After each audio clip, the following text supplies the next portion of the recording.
Hi everyone, this is Prasha here from Her STEM Story. I am going live today for a Q&A session on this account, which is the Addictive Brain. So thank you so much to the Addictive Brain organizers for letting me be here. So let's give it one more minute and I'll start with my introduction. Hi everyone, you can post your questions in the comments and I will be able to answer them. Hi Irfan. Oh, awesome. Oh, so we have 5-6 people so far, and I think we can get started. Okay, so hi everyone, one more time. This is Prasha here from Her STEM Story. Her STEM Story is a podcast about real women with extraordinary STEM stories. And we share a story, we try to share a story every week. And it's about women who are working in science, technology, engineering, and mathematics, and also in science communication or arts that support STEM fields.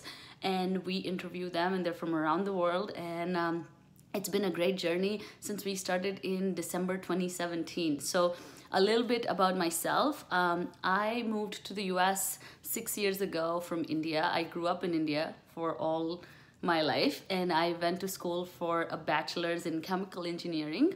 And then I moved to the United States for a master's in mechanical engineering.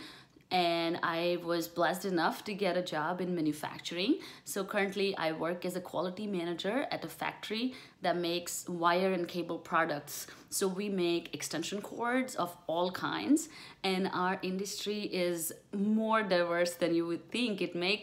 We make so much product, like we really connect the world, from undersea, subsea cables to the cables that connect satellite systems to your Christmas lights, to your phone chargers, to everything. So I absolutely enjoy working there, and I enjoy my job a lot. And so I was kind of oblivious to the whole gender issue, and I always thought, I never even got exposure to it until the book Lean In came out, which is Sheryl Sandberg's a wonderful book. And I'm like, okay, wait a minute, is this really a problem? And I had no clue. So I didn't have any education. Nobody ever told me that it's a problem. So that's what happens to a lot of us. We go through our lives. We have, a lot of women colleagues and men colleagues, and we're just very concentrating on our careers. So we don't realize that it's a problem until I started my show. And I have to give a shout out to my cousin, Akriti, who is kind of the force behind this, because she's 14, and I really wanted to inspire her by sharing these stories of women in STEM so she can be a part of the STEM workforce. And so it's been wonderful since then. I got a lot of education. I got inspired. I know she got inspired.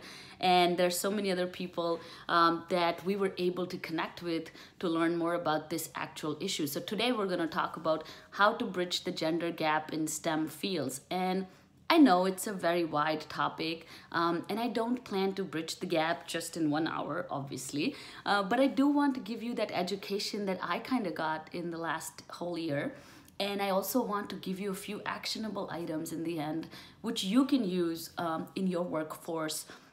And we can talk more about that. So I see a question from Irfan. He says, do you study a lot? No, not anymore. But I did study a lot when I was in school, in the sense that I went to school for 7 years, 4 years for bachelor's and 2 years for master's, and I took a gap year in between. So at that time, yes, there was a lot of studying. But it all kind of pays off in the end. There is not a lot of stress in STEM jobs, at least the job that I'm in, because I enjoy it, number one. And number two, you don't have to memorize everything. You have a lot of resources that you can go and learn online and study online. So you don't have to do that. Are you JEE qualified? No, actually, I did not qualify JEE. People who don't know what JEE is, it's Joint Entrance Exam. It's in India. It's for India's most premium colleges. And no, unfortunately, I tried 2 times, but I didn't qualify. So that's that. So again, keep posting your questions, and in case I miss them, please put them one more time as I go through some of this stuff that I have prepared for you guys. Where you have done your bachelor's from? India. I did from VIT Pune, which is Vishwakarma Institute of Technology and the University of Pune. That's where I did my bachelor's from. So, yay. I see a lot of people. Can you guys post which country you're joining from so I know where we are getting everyone from? So that'll be great. You can just post your name of your country. That'll be awesome. And we'll get started in like another minute or so. If we can get... Okay, hi Hassan from Pakistan. That's our neighbors. Yay. Massachusetts, hi, I know. Alicia, hi. GCC STEM. Shout out to the community colleges in Massachusetts. They are awesome. You should go follow them. They provide affordable and accessible STEM education. Hi from Indonesia. Someone faces a lot of problem solving physics. Don't worry about that because I did too. I wasn't good at physics, so... Hi from Poland. India, yay! Indiana. Okay, my company has an office in Indianapolis, so it's always great. Indonesia, hi Fahar. Did I say it right? Hi from India, hi Canada. I live in Lincoln, Rhode Island. Rhode Island is the smallest state in the US. It's neighboring state to Massachusetts or Boston. I'm 45 minutes from Boston, so I live in Rhode Island. Okay, hi from Serbia. That's awesome. This is great. Awesome, awesome, awesome. And if you have any more questions about where I'm from, what I went to school for, if you guys are just joining in, we are just talking about, we're just doing introductions right now. And we just talked briefly about my show, Her STEM Story. So you guys should go follow us at Her STEM Story. And you should check us out on iTunes, Spotify, Stitcher, Google Podcasts, and everywhere. Hi from Iran. Oh, hi. Yes, yes. Follow us on Instagram, follow us on Twitter, follow us on LinkedIn, follow us on Facebook. This is awesome. Okay, so let's get started with, you know, what is STEM and STEAM. And I hope a lot of you guys know what STEM and STEAM are. And oh, what do you think about Indian education system? Oh, I think it's great. It got me where I am. It is wonderful. It's just the best education system there is. My Instagram ID is at Her STEM Story. HERSTEM STORY. The show is about women in STEM and we interview them every week. Hi, Parshiti. Okay. I know you guys have tons of questions, but I really want to get into some of this, the stuff that I've prepared, and then we will get back to questions again. Okay, awesome. So what is STEM and STEAM? So STEM is an acronym for science, technology, engineering, and mathematics. And the reason they started using the acronym was they understood that these subjects are interlinked and they need to be taught together so that when kids graduate from school, they can go and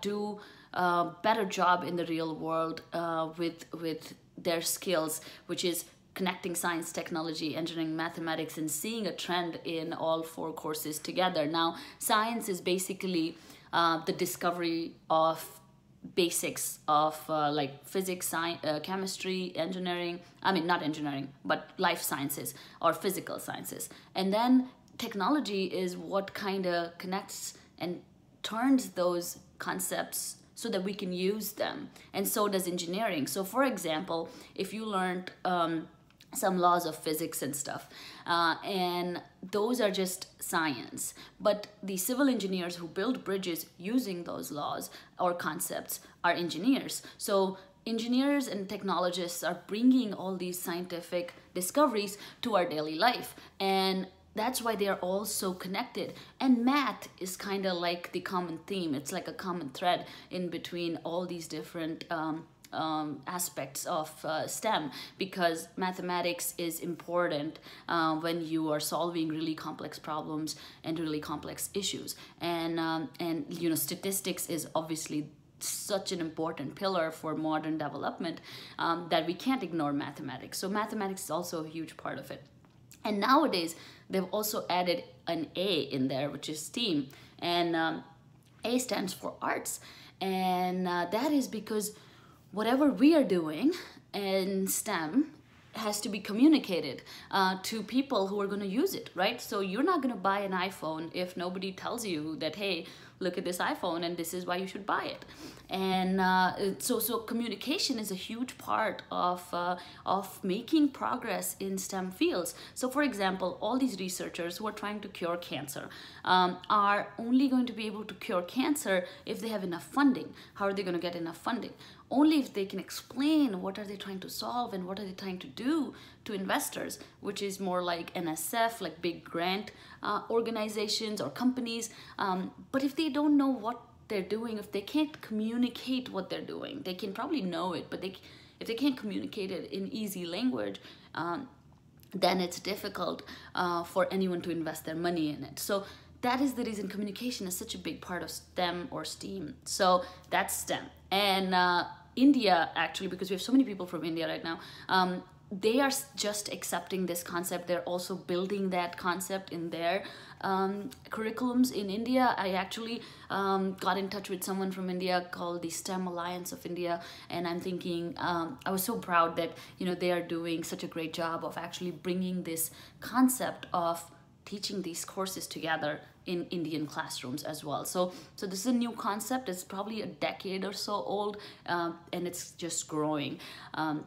So again, STEM is our future. The fact that you and I are talking right now using this technology proves that STEM is where everything is going to be in the future.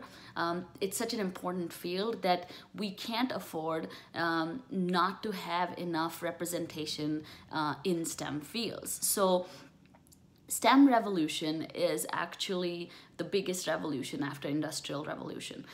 So actually the STEM jobs during STEM revolution in the last decade are double of what they used to be when the Industrial Revolution came. And just to give you a perspective, just in the United States, there are about 3.5 million manufacturing jobs that are going to go empty because there may not be enough people to fill them. Yes, it's true.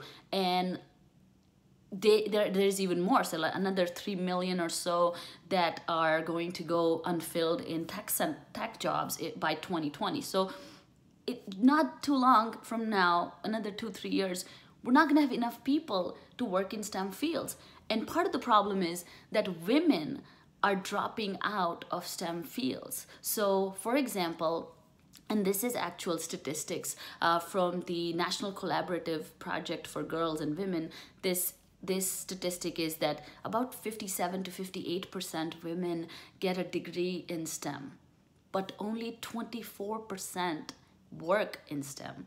So half of them are actually just leaving after getting a degree. And that's part of the problem. The other part is also that a lot of women are not going for higher education or not staying in it. And the Addictive photographer, who is also the admin for this account, they're asking, why are women dropping out? And we're going to get to it. And just to give you the statistics first, but you know, this is what's happening. This is the problem. And the fact that we have a problem where we have too many jobs, I mean, it's a great problem, but we cannot afford to have empty jobs because STEM is our future. So from problems like curing cancer, to going to Mars, to developing AI, to reaching to really impoverished places and delivering drugs, to creating a less warful world and more peaceful world. And to actually dilute all these waters, we need STEM. So STEM is that important. And that's why it is so important that we recognize this as a problem. And one of the reasons why women are dropping out of STEM is that because we are not providing enough support in our workforce and workplaces for these women to stay, right? So we're not doing enough of support or collaboration or help. So for example, when women have kids, when you have a kid, you are going to be out of work for 6 to 8 weeks at least, right? Coming back, if all your colleagues are male colleagues and they don't understand that going to have a child, what that does to your body and how difficult it is to just come back, you're not gonna feel supported, and you're gonna be like, you know what, I'm just gonna stay at home. That's one of the issues. The other is, if you don't have a male partner at home, or anyone who's supporting you with your work, because STEM jobs can be more demanding than other jobs. And if your partner doesn't support you with a child and with all the things that come with the child and with housework, just something as simple as housework, you're going to be overwhelmed and you're going to be like, I can't do this anymore. Like, it's too much. And so all of us are a part of the problem, but it also is solvable. So we can solve this issue. So like we talked about what is STEM, we talked about what are the statistics and why this is a problem. Now, if anyone has any questions about those statistics or about just everything that we just discussed, then you can post it now before we head to the next section. So let's see. People who just joined, you can post the name of your country so I know where you're joining from. Okay, awesome. I guess there are not many questions regarding what we just talked about, and we can move on to the next thing. So why the other big problem is that STEM is actually one of the highest paying fields in the world. Yes, it does pay a lot, okay?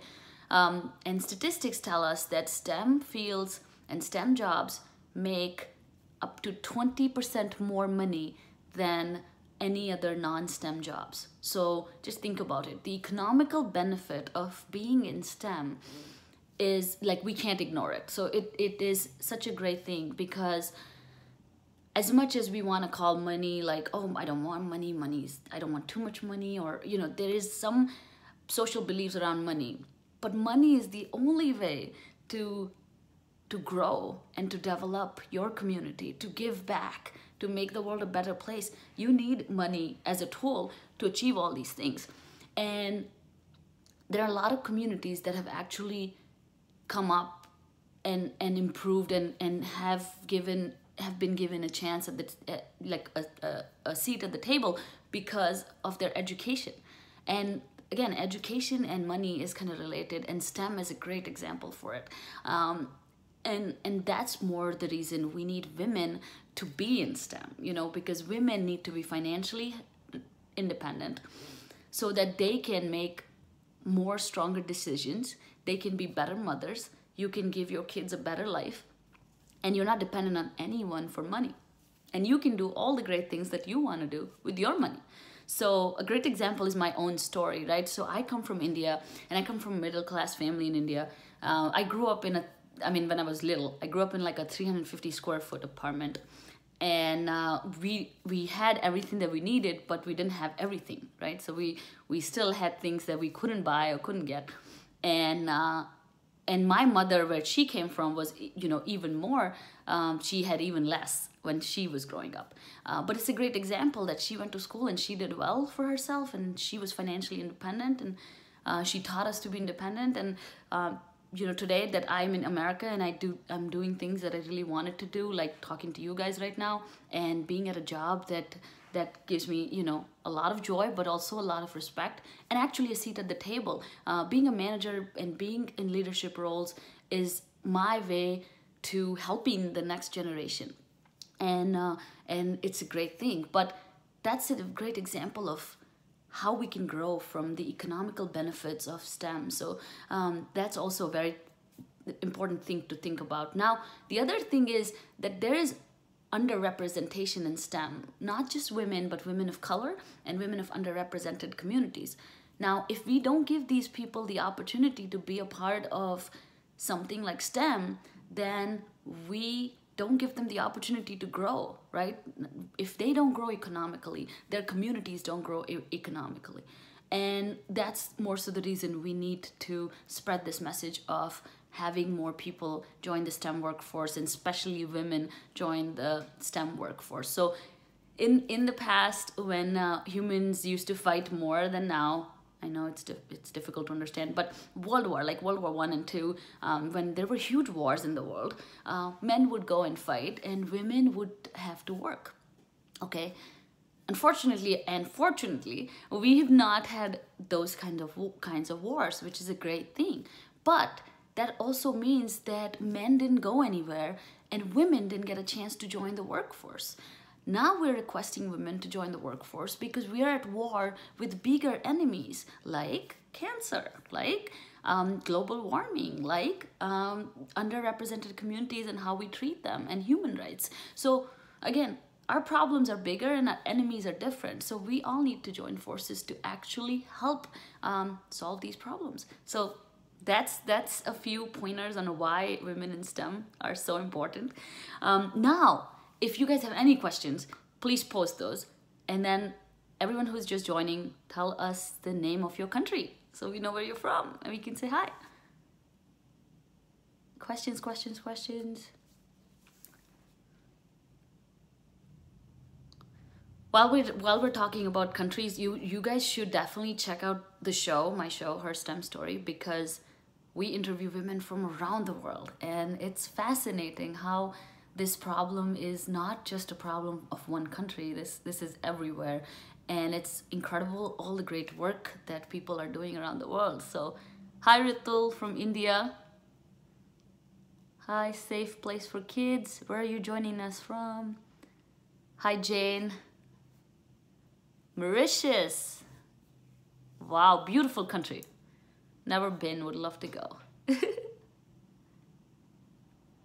Okay, so any questions regarding STEM, STEAM, number of women in STEM, or just the any questions about the jobs in STEM, if that's the question. Hi from Spain, hi from India. Oh my God, all my friends from India. And my friends from other countries too, but from India, because I'm from India. Okay, so we don't have any questions, I guess. So moving on, let's talk about how you can solve this problem. Okay, so it's a big problem, right? It's literally, we want to change the world. That's literally what we want to do. But you have little things that you can do to solve the problem. And the first one is what you're doing right now, joining in to learn more about it. And, oh, I have a question. What about jobs in STEM for women? Okay, jobs in STEM for women are no different than jobs in STEM for men. They are exactly the same jobs because no employers can actually, they cannot discriminate based on sex. But there can be some jobs like working on rigs or working in mines that can restrict a woman from being in the workforce. But I think a lot of those have been changed. I haven't seen the new rules, but I know that now women work on oil rigs. I'm not sure about mines, but I know women also work on submarines, which they couldn't before. So those are, so there's no difference between jobs for women in STEM versus jobs for men in STEM. Everyone can join the STEM workforce. Some fields, though, let me explain this. Some fields can have a bigger gender gap than others. So for example, mechanical engineering, which I'm a mechanical engineer, there are only 7% women mechanical engineers in America. Only 7%. So if I'm at work, I would mostly be the only woman, but that's changing. In our office, actually, we have 4 women engineers, 4 mechanical engineers, and 2 of them are in leadership roles. So I'm working for a very diverse employer and very positive employer. But schools and stuff, you'll always have less women in some fields compared to others, and tech is one of those two. One of those fields as well. Even though there are a very high number of computer science engineers, I think the number is, let me check. The number is about 18%, I want to say. Yeah, about 10 or 8, 15 or 18%. So again, all the jobs that are in STEM and STEAM are open for everyone. And if you have a degree, now one question that a lot of people ask me: do I need to have a degree in STEM to work in STEM? It's not always true, because you can have a degree in another field, but if you're working, you can still work for an employer like Apple if you have a degree in finance, but you may not work in the exact field. But you can always take courses to improve on that, and you don't necessarily have to get a whole degree to be in that field. I guess out of all fields in STEM, one gets more paid in tech part, especially in software. Do women get paid as high as men here? That's a great question. Statistically, and from whatever I've read online, women don't get paid equally. So women make, I guess, about 10 to 20 cents less than their male counterparts. Now that's a huge statistics, because that includes everyone, and that's kind of like an average, a national average. But that doesn't mean that you can't negotiate, and there's so much power in negotiating. And that's kind of, building your confidence and knowing that you can negotiate, and doing your research about the role that you're applying for can help you get the job and get the salary that you want. There is no rule as to women should be paid less than men, but there's definitely an unconscious bias that makes people think that a woman is less qualified than a man. So you have to make that case and say, no, I'm equally qualified and I want this job and I want this money. How to prevent your knowledge and voice from being overlooked just because you're a female. I have not experienced this, but most women complain about this. So I guess, if I understand the question right, I feel like you're asking if someone was to ignore your voice or not take your comments into consideration and kind of just brush you off. I think the best way to do it is to address it, and if and this is how I handle it. But if someone does that to me, I just be like, time out, we need to talk. You cannot talk to me like that. Now that can be difficult in some cultures to do, because especially in India, I can imagine that might be a difficult one to do, considering that we have a certain amount of how we talk to people in a respect basis for people who are older than us and stuff like that. But I think it is, you have to acknowledge it. You cannot ignore it, and you cannot be in a workplace that treats you like that. So you set up your non-negotiables, and you set up an environment that allows collaboration. And I think it starts with us.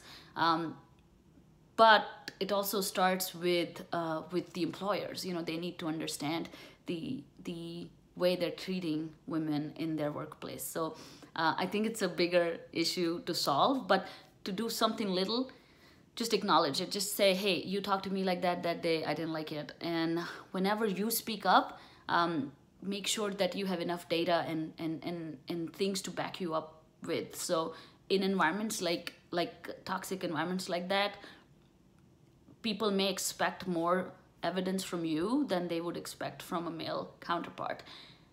And that's just unfortunately how things are right now. But if you're prepared and if you raise your voice, women who are behind you are going to see you and be like, oh, if she can do it, I can do it too.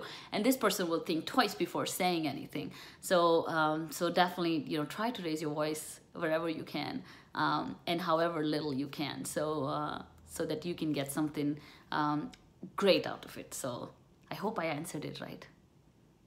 Hi everyone. Please write your country so I know where you're joining from.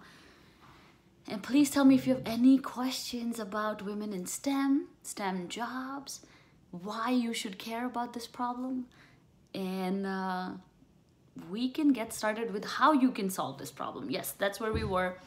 We'll keep taking questions in between. You're very welcome, Ritul. I hope that helps.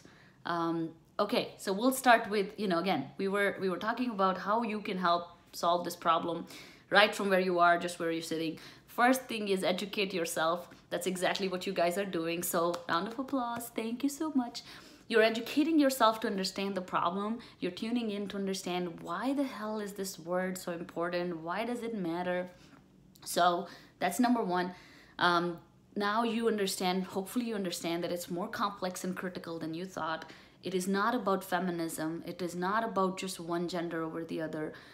It is literally about the human race and how we all need to be a part of the solutions that we are bringing for the next generation, and how all the perspectives matter when we solve big problems.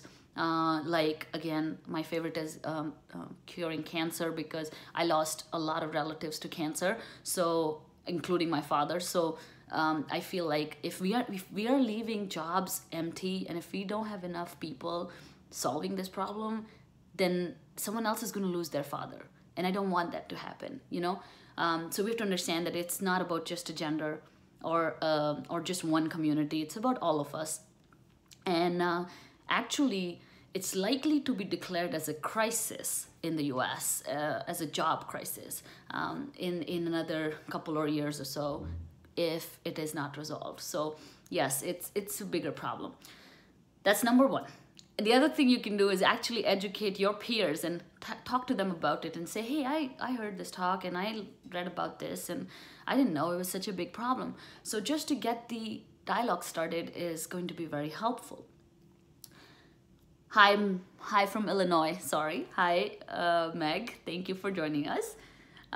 So we were talking about how you can solve the gender disparity in STEM. So number two is very simple. Don't be a jerk, okay? Just let that sink in. Do not be a jerk, yes. Be nice to your female colleagues. Be nice to, if you're a female, be nice to your male colleagues. Be respectful at workplace, no matter if you're in a lab, in an office, or you're just neighbors with someone who has a high demanding job. Don't be a jerk. Don't talk behind their backs. Don't spread gossip. Don't stereotype them. I think that is it's such a simple thing to do, but it's so difficult. We're so biased in our heads that we forget that this other person is a person, and we need to provide a good environment to everyone that we work with. So please don't make stereotypical comments. Oh, she's too pretty to be a scientist, or she's too pretty to be smart, or anything like, oh, she had a kid, so now she can go on vacation. I don't think so. You know what I'm saying? Like, don't call maternity leave a vacation. It's a medical leave. So, things like that, just little things. Watch what you say, watch how you talk about your colleagues behind their back, can go a long, long way. You can make your workplace very collaborative over competitive. So don't compete. Women usually do this. They compete with their women counterparts. And that's not how we'll resolve this issue. We got to collaborate. We got to be nice to each other. We got to respect each other, and we got to give other person the credit. And actually, champion for them. Like, be a champion for them. Talk all the good things that they've done, and try to be nice. So don't be a jerk, and be nice to all the women and male colleagues.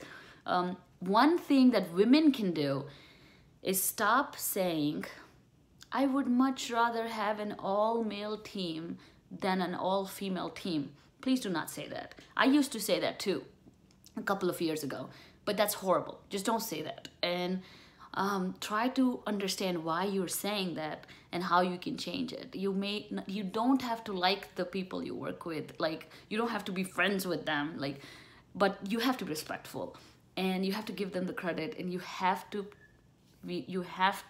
cheer them up. So think about your sentences next time you're in a more diverse workplace, especially if you work in a STEM field. No matter if it's a lab, if it's a field work, if it's an office, be very empathetic, and also very educated about this issue and how your words are actually affecting the next generation of women in STEM. You don't know if you saying something is actually making that woman think twice about her career in STEM, you know. So that's very simple step. You can do that. Now, the other thing you can do is raise brave girls and boys. Raise girls to be brave and let them fail and let them try and tell them they can do anything.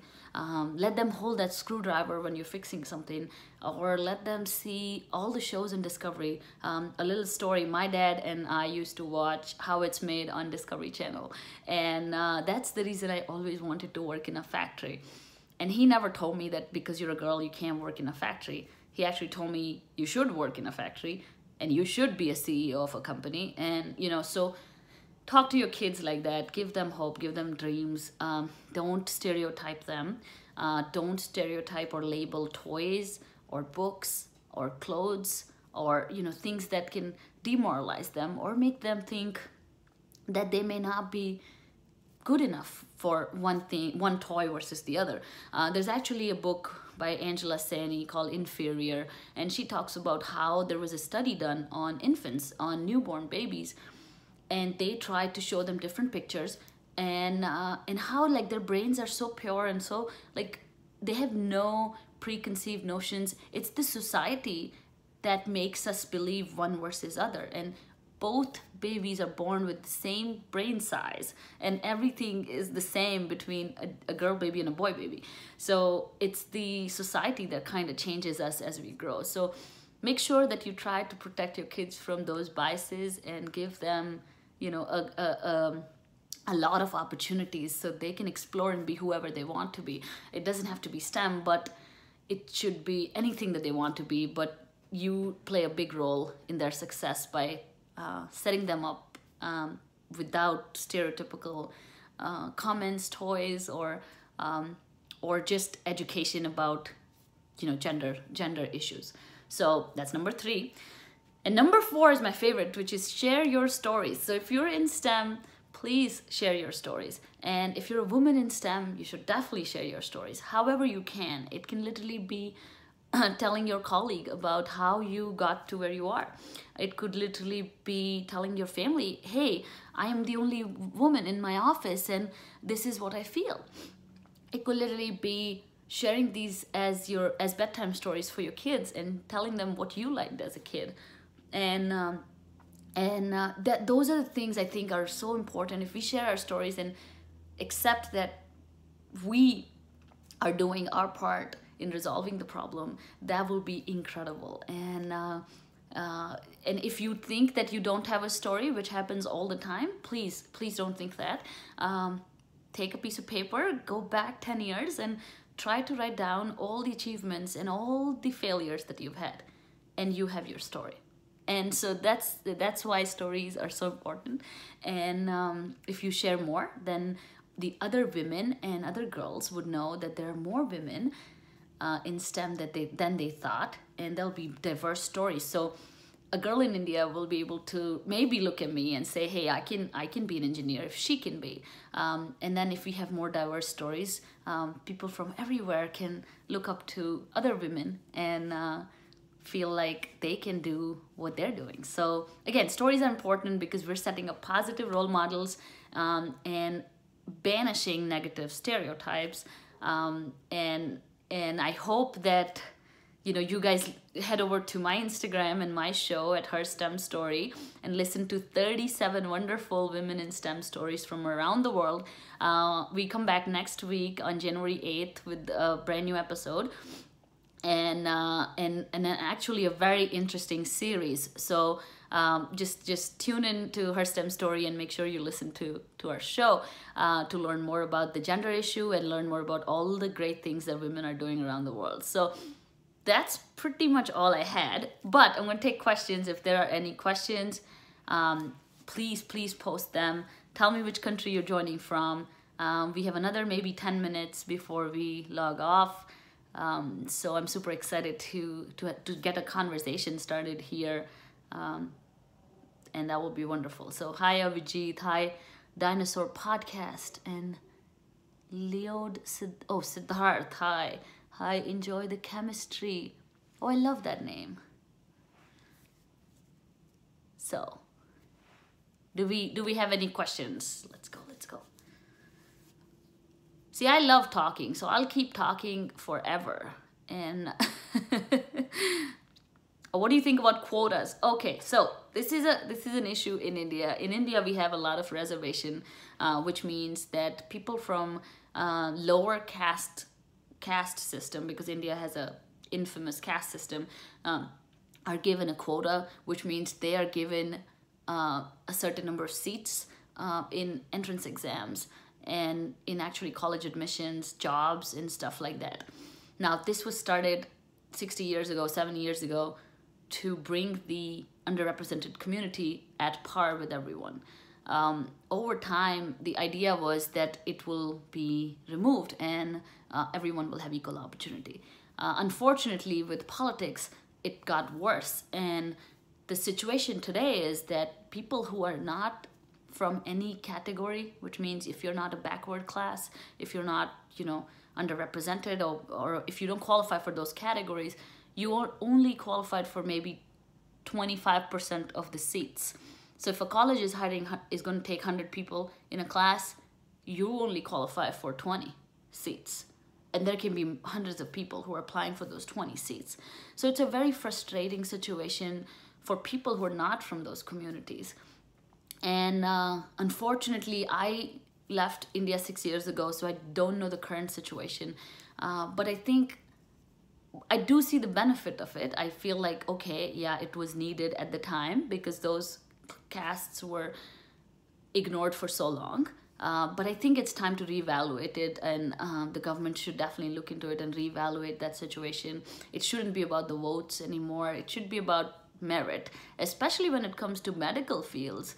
It's mind-boggling how you don't actually have to how you don't actually have to be meritorious about being a doctor. I mean, that's just, it doesn't make sense to me. Now IITs and INITs are giving women quotas because gender problem engineering. Okay, when I was there, I know they were fighting for it, and I just don't think quotas are the solution. I think they're short-lived. I think they're quick fixes. They're like a band-aid, but they're not final solutions to the problem, and that probably worsens the problem because you have so much quota now in India. You don't have any straight up entries. Now it's up to 50% for reserved candidates, and that's terrible. I don't think that's the solution, honestly. How can we encourage women to join STEM fields? As I said, you just have to promote positive role models. You really have to share the stories of women that you know. And you really have to invest in toys and books that are showcasing women as wonderful role models and positive role models, and also share with them the financial benefits of being in STEM. I think that's very important, that we make our women independent and not just dependent on their in-laws or family or husbands. They need to have their own money so that they can do their own things. And women are very entrepreneurial, so if we make them empowered with money, we're going to improve our economy as well. It's a society. All my female friends went for medicine, and that's a good thing, right?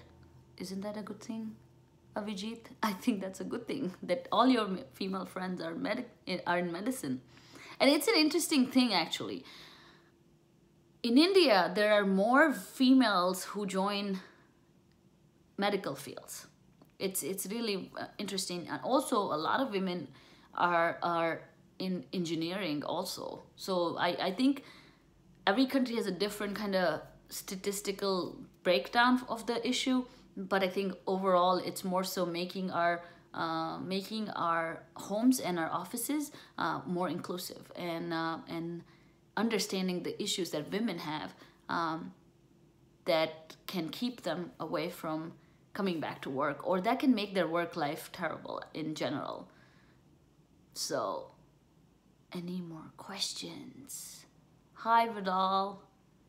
You can tell us where you're joining from. And we have another just 5 more minutes. If you have any more questions. Yes, more women in India are joining STEM now.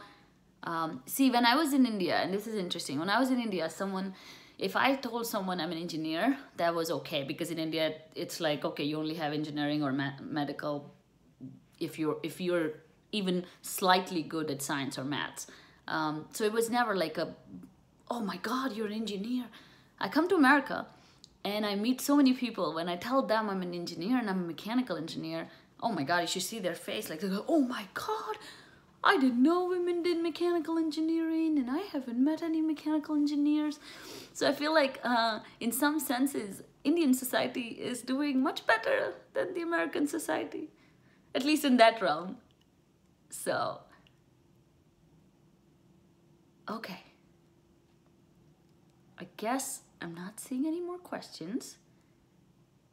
But as we get closer to wrapping up, I will just summarize everything that I said in a quick summary. So we talked about me. I'm from India. I'm a mechanical engineer. I work in wire and cable company. I work in a factory. I love my job, and I live in Rhode Island. Then we talked about STEM and STEAM, the acronyms and why they are used together. STEM stands for science, technology, engineering, and mathematics, and when they're taught together, they're called STEM. But as a field, it's also interdependent on each other, so it makes sense to call it STEM. Just to give you another number, United States government spends somewhere close to $2.5 billion on STEM education. Really, $2.5 billion. And that is actually less than what Australia and the UK and Canada probably spend, because all these countries are struggling with this gender gap, and they need immigrants to fill the gender gap. Thank you very much. And so, but it's such a big problem that they're trying to tackle the immigration problem, and they want to stop immigration. So they really need women to join their workforces. So it's so multifolded. Then we realize that how big this is. But yeah, so then we talked about STEM and STEAM, and we talked about how arts is also a big thing. One thing to remember when thinking about arts in STEM is that look at your iPhone. An actual artist designed it. So there are people who do product design, and they go to art schools, and they make your phone so pretty and nice and user friendly, right? So definitely there is a huge interconnection when it comes to arts and other STEM fields. We talked about the numbers and statistics, and we said how only about 50% or more women get science degrees, STEM degrees, and only 24% stay in STEM fields. And why, that's such a huge problem, because we will have about somewhere close to 3.5 million manufacturing jobs going empty, and we'll have another 3 million or so jobs in tech going empty by 2020.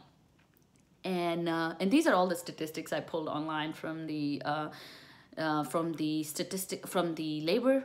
labor statistics website, and also from the National Girl Collaborative. Their paper is called States of Girls and Women in STEM, and it was issued in 2016, so it's not that old. And then we talked about the economical benefit of STEM fields and how they pay anywhere over 20% over the non-STEM fields. And then we talked about a few action items that you can do to solve the problem. And Avijit is asking, how do we raise awareness? And again, just literally by sharing about this online, on Facebook, on Twitter, on Instagram, and actually supporting your female colleagues, and telling them also that, hey, have you heard about, this issue with women in STEM, and have you heard about, why this is important? And maybe they don't know. So you can support them and raise awareness by actually sharing with them all the resources, like the Addictive Brain website. You could share her STEM story, and there's so many more that are just wonderful people who are working in this field of awareness. And there's so many shows, their podcasts, their YouTube channels, and I share a lot of those on my Instagram as well. But they're just a lot of people who are working towards raising awareness, and if you just follow them on social media, you will be able to learn more. So one of them is my very good friend Parshti. Parshti can say hi here, and then you can follow her. You can follow Science with Shweta. Hi Shweta. She lives in Nasik. She lives in Nasik, and she has a podcast as well. And you can actually follow them and check out their work as well. There is another Beyond the Ivory Tower. She is Krishana, and she also shares a lot of great work about how you can raise awareness, not just about women in STEM, but also diabetes and stuff like that. Oh, in rural areas, oh my God, I really don't know how we would do that. Actually, in rural areas, what we need to first do is let women go to school. We really need to let women go to school. It's a really small, it's a small step, but we gotta make education more important than marriage, and especially in India and countries that are so hell-bent about the idea of marriage that they don't want their daughters to go to school. Going to school is what they really need to do, and we need to spread awareness about why school is so important, and I'm sure they're doing a lot of work there as well. Oh, hi Tejas. Yes, you can follow Krishana at Beyond the Ivory Tower. We are talking about how to bridge the gap in how to bridge the gender gap in STEM fields, and that's what the whole discussion was about. We will save the video so you can check out all our discussions later on. So, hi Sonal. Hi Tanchi, I think. That's the name. Okay, awesome guys. So we would just wrap it up, and if you have any questions, any comments, please don't hesitate to reach out to me on Instagram, and I'll reply back with on direct message, or just follow our show, and please support all the women around you, no matter if they're in STEM or not. Say thank you to your mom, say thank you to your wife. They are juggling a lot of work, and they deserve to be told that they're doing a great job. So, oh, that's so true about rural areas in the US too. I was fortunate that my mom wanted me to do whatever I wanted, and it was STEM.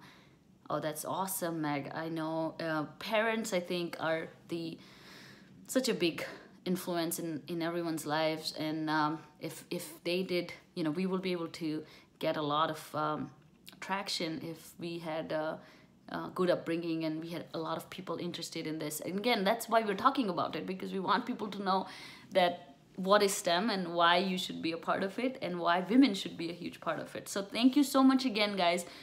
It was a wonderful discussion. I hope you guys enjoyed it, and I will see you on Her STEM Story, the show, as well as the social media. So thank you so much. Bye. Bye. Take care. Now I'm gonna try to save this.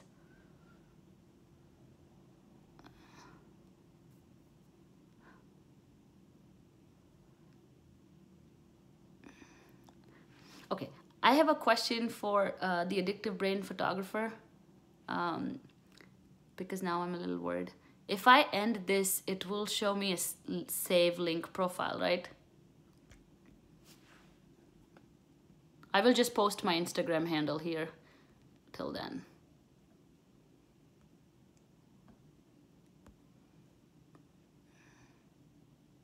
Okay, perfect. Thanks. Bye, guys. If I say end